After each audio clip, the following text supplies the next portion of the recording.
ഇടുക്കി നെടുങ്കണ്ടത്ത് മോഷണ പരമ്പര. മുണ്ടിയരുമേൽ 10 വ്യാപാര സ്ഥാപനങ്ങൾ കുത്തിത്തുറക്കാൻ ശ്രമം നടന്നു. 4ഓളം കടകളിൽ നിന്ന് പണവും ഇലക്ട്രോണിക് ഉപകരണങ്ങളും നഷ്ടമായി. മോഷ്ടാക്കളുടെ CCTV ദൃശ്യങ്ങൾ അതേസമയം പുറത്തുവന്നു.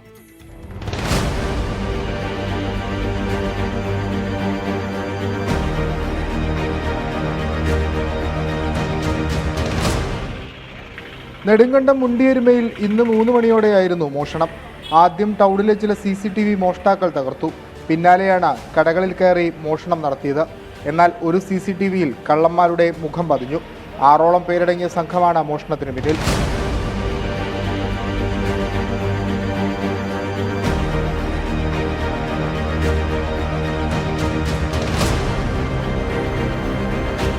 പത്തിലധികം സ്ഥാപനങ്ങളിൽ മോഷണ ശ്രമം നടന്നു. 4 സ്ഥാപനങ്ങളിൽ നിന്ന് പണവും ഇലക്ട്രോണിക് ഉപകരണങ്ങളും മോഷ്ടിച്ചു. ഫോറൻസിക് സംഘം, ഡോഗ് സ്ക്വാഡ് എന്നിവ സ്ഥലത്തെത്തി പരിശോധന നടത്തി. CCTV ദൃശ്യങ്ങളിൽ നിന്നും പ്രതികളെക്കുറിച്ച് സൂചന ലഭിച്ചിട്ടുണ്ടെന്ന് നെടുങ്കണ്ടം പോലീസ് അറിയിച്ചു. 24 ഇടുക്കി.